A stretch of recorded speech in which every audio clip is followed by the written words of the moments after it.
modal utama soalnya enggak. Mendingan atas apa bawah? Kalau malam boleh lah sedikit-sedikit buka atas.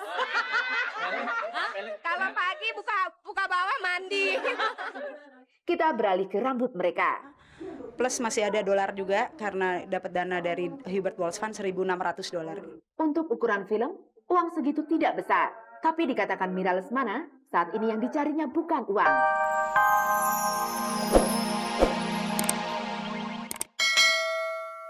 Halo, apa kabar? Tentu saja kabar pertama datang dari saya, Indra Brugman. Pemirsa, mulai sore ini Anda akan melihat saya membawakan acara Kabar Kabari menggantikan Sarah Azhari. Memang begitu, sampai tepat tahun 2000 nanti, Kabar Kabari ganti-berganti menampilkan artis sebagai pembawa acaranya. Untuk bulan Oktober ini, kebetulan saya yang terpilih. Untuk bulan November nanti, akan muncul artis lain sebagai pembawa acaranya. Begitulah pemirsa, dan tak usah banyak cakap lagi, saya mulai sajian pertama Kabar Kabari sore ini. Pemirsa, ini adalah para artis yang selama ini terkenal dengan busananya yang terbuka. Mereka adalah Dewi Sandra, Melly Manuhutu, Sania, Memes, Mayang Sari, Inneke Koesherawati, dan Chintami Atmanegara. Saat gambar ini kami ambil, mereka sedang mengisi acara di sebuah kafe di Jakarta. Maka pada saat beristirahat, untuk beberapa menit kami mewawancarai mereka. Tentu saja, topiknya mengenai busana buka atas tutup bawah. Bisa nggak ngasih alasan kenapa sih kalau pesta malam atau acara malam harus terbuka di bagian atas? Kalau modal utama soalnya enggak. Mendingan atas apa bawah? Kalau malam boleh lah sedikit-sedikit buka atas. Kalau pagi buka bawah mandi. Kita beralih ke rambut mereka.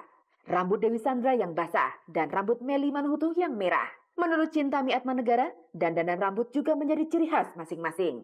Dari rambut aja udah punya ciri khas nih sendiri. Kalau ini kan mandi basah nih. Ini mandi basah, nih mandi darah. Gua mandi madu kali ya. Mandi gelas.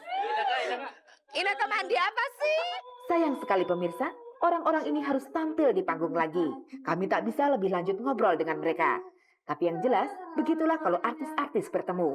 Mereka riuh rendah penuh senda gurau.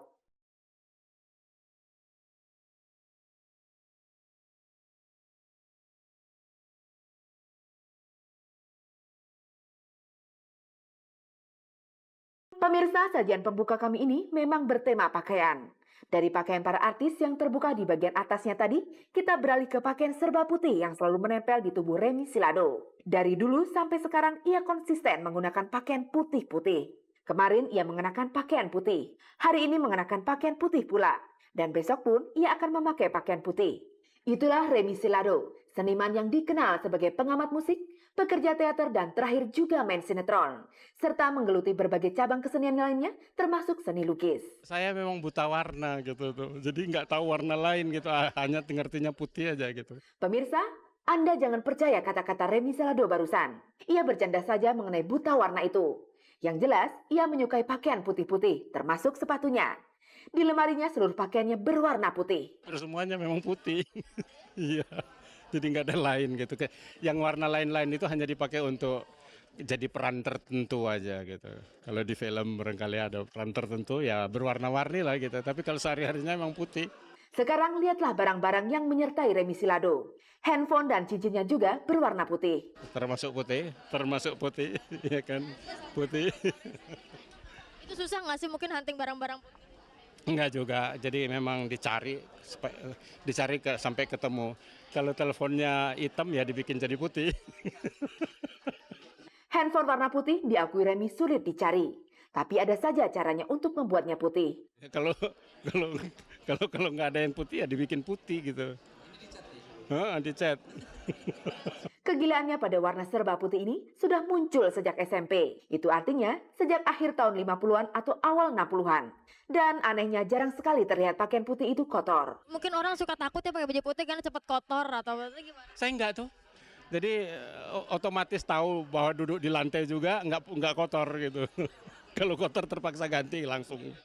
Remy Silado tak pernah bosan dengan warna putih. Yang bosan justru orang lain. Memang biasa. Orang di rumah sendiri juga bosan lihat putih. Namun di balik semua itu, terkandung simbol kesetiaan yang diungkapkan Remy Silado melalui warna putih pakaiannya. Kesetiaan yang sudah berlangsung puluhan tahun. Ya orang harus setia gitu. Kepada warna yang dia suka, dia harus setia. Jangan, itu salah satu pilihan lah. Kalau mau memilih untuk setia, ya betul-betul pilihlah warna yang dia betul-betul suka. Dan dia harus tetap konsekuen di situ. Jangan tiba-tiba senang warna-warni lain lagi gitu. Rambut kepala Remy Silado pun sudah penuh dibalut warna abu-abu yang tengah berproses menjadi putih total. Tetapi melihat kumis dan alisnya yang masih hitam, barangkali masih lama kumis dan alis ini menjadi putih. Namun seperti handphonenya, mungkin Remy akan mengecatnya pula. Masih tentang pakaian serba putih, berikut ini saya tampilkan 5 artis yang semuanya berpakaian putih-putih pula. Mereka adalah Anjasmara, Gunawan, Didi Rahman, Teh Ivanka, dan Anggi.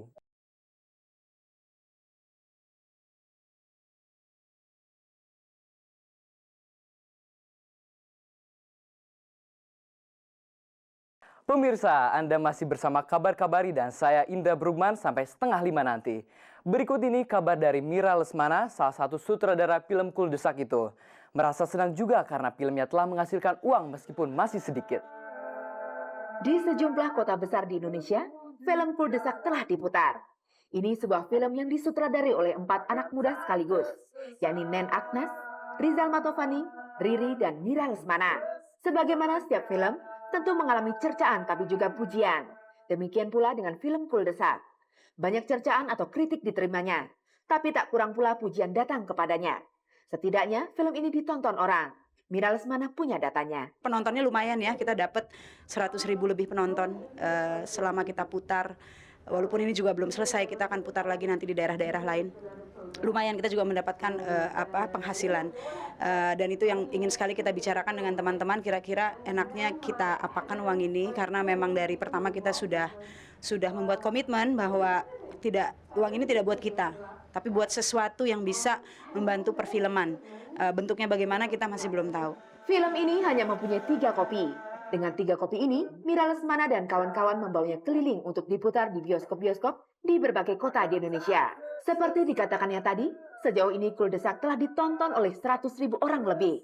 Kalau dirupiahkan, berapa yang telah dihasilkan film ini? Diperkirakan sekarang ini yang sudah ada di tangan itu sekitar 164 juta, plus masih ada dolar juga karena dapat dana dari Hubert Walsh Fund $1.600. Untuk ukuran film, uang segitu tidak besar. Tapi dikatakan Mira Lesmana, saat ini yang dicarinya bukan uang, melainkan bagaimana film bisa dibuat. Dan seperti itulah cara berpikir para idealis. Apalagi betapapun sedikit uang yang bisa dihasilkan Kuldesak, itu tetap mempunyai arti untuk membuat film berikutnya. Insya Allah dalam waktu dekat, mudah-mudahan ini didoakan saja. Saya mau memproduksi sebuah film layar lebar lagi, tapi kali ini untuk anak-anak. Karena saya ngerasa yang dewasa udah kebagian, yang anak muda udah kebagian, tapi masa anak-anak nggak bisa gitu ya pergi ke bioskop bilang, aku habis nonton film Indonesia gitu. Didoain aja, mudah-mudahan akhir tahun ini saya bisa memproduksinya. Rencananya sih akhir tahun ini kita akan jalan. Film anak-anak macam apa yang akan dibuat Mira Lesmana nanti? Rencananya kita akan membuat film drama musikal sama Sherina.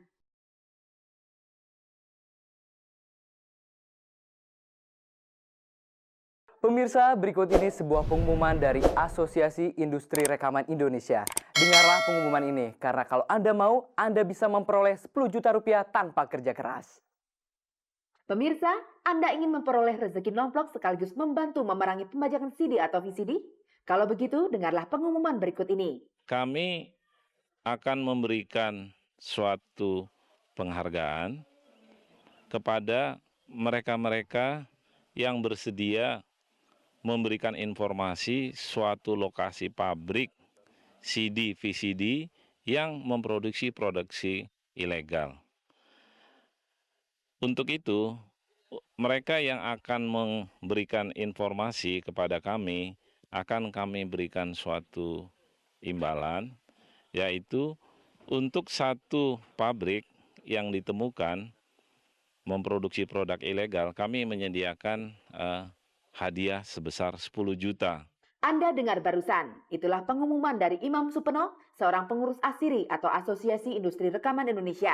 Kalau Anda masih ragu-ragu, dengarkanlah sekali lagi inti pengumuman ini. Untuk satu pabrik yang ditemukan memproduksi produk ilegal, kami menyediakan hadiah sebesar 10 juta. Pemirsa, seperti Anda ketahui, saat ini jutaan VCD dan CD kita jumpai dijual di mana-mana, di toko-toko maupun di kaki lima. Anehnya, barang-barang itu ada yang berbeda harganya meskipun isinya sama. Ada yang harganya jauh lebih mahal, ada pula harganya justru jauh lebih murah. Mengapa bisa begitu? Karena yang murah itu adalah barang-barang bajakan. Bisa dijual murah karena barang-barang bajakan tidak mengeluarkan biaya produksi untuk membayar artis dan komponen-komponen lain yang terlibat dalam sebuah produk. Si pembajak tinggal membeli bahan-bahan yang diperlukan.